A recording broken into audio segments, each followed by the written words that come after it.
ಈ ಹುಡುಗ ಹೇಳ್ತಿರೋದೆಲ್ಲ ನಿಜ ಅನ್ನಿಸ್ತಿದೆಯಲ್ಲ. ಇದೆಲ್ಲ ಹೇಗಾಯಿತು, ಯಾಕಾಯಿತು, ಯಾವ ಕಾರಣಕ್ಕಾಯಿತು? ಅರ್ಜುನ್ ಮಯೂರಿ ಮದುವೆ ಮುರಿಯೋದ್ರಿಂದ ಯಾರಿಗೆ ಲಾಭ? ಆ ನಾಗಿಣಿನೇ ಈ ಕೆಲಸ ಮಾಡಿದಾಳೆ ಅನ್ನೋ ಅನುಮಾನ ಬಲವಾಗ್ತಿದೆ.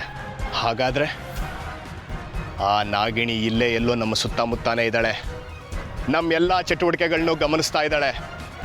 ಪ್ರತಿ ಹೆಜ್ಜೆಯಲ್ಲೂ ನಮ್ಮ ಮನೆಯವ್ರಿಗೆ ತೊಂದರೆ ಕೊಡೋದಕ್ಕೆ ಸಂಚು ಮಾಡ್ತಾನೆ ಇದ್ದಾಳೆ. ನಾಗಮಣಿ ನಮ್ಮ ಮನೇಲೆ ಒಬ್ಬರ ಹತ್ರ ಇದೆ ಅನ್ನೋ ಅನುಮಾನ ಅವಳಿಗೆ ಬಂದಿರೋ ಸಾಧ್ಯತೆಗಳಿದೆ. ಅದಕ್ಕೆ ನಮ್ಮ ಮನೆ ಸುತ್ತ ಹೊಂಚಾಗ್ತಾ ನಿಂತಿದ್ದಾಳೆ ಅನಿಸುತ್ತೆ.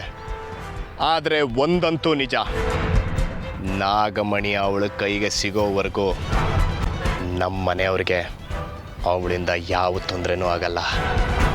ಬಹುಶಃ ಅವಳು ಯಾವ ರೀತಿ ಪ್ರಯತ್ನನೂ ಮಾಡದೆ ಸುಮ್ಮನೆ ಕಾದು ನೋಡೋ ತಂತ್ರ ಉಪಯೋಗಿಸಿ ದೂರದಲ್ಲೇ ನಿಂತು ಎಲ್ಲ ಗಮನಿಸ್ತಾ ಇದ್ದಾಳೆ ಅನಿಸುತ್ತೆ.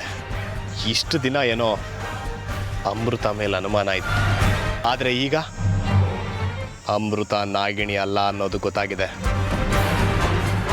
ಹಾಗಾದರೆ ಆ ನಾಗಿಣಿ ಯಾರು?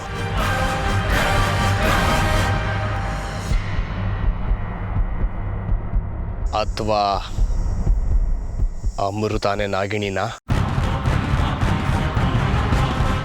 ಅರ್ಜುನ್ ಮಯೂರಿ ನಿಶ್ಚಿತಾರ್ಥ ಆದಮೇಲೆ ಅವಳೇ ತಾನೆ ಅರ್ಜುನ್ನ ಪ್ರೀತಿಸ್ತಿದ್ದೀನಿ ಅಂತ ಬಂದು ಮದುವೆ ಆಗಿತ್ತು.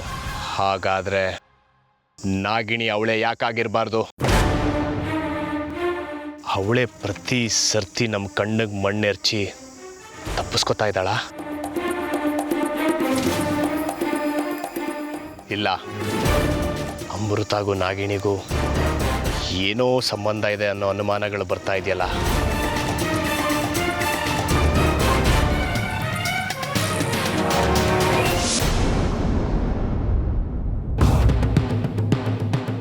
ಯಾಕೆ ಇದಕ್ಕಿದ್ದ ಹಾಗೆ ದ್ವಂದ್ವ ಆಗ್ತಿದೆಯಲ್ಲ ಮನಸ್ಸಲ್ಲಿ?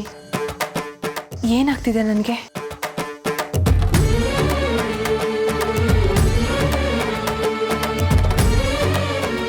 ಯಾಕ್ರಿ ಅಮೃತವ್ರೆ, ಏನಾಯ್ತು? ಯಾಕಿಲ್ಲೇ ನಿಂತ್ಬಿಟ್ರಿ?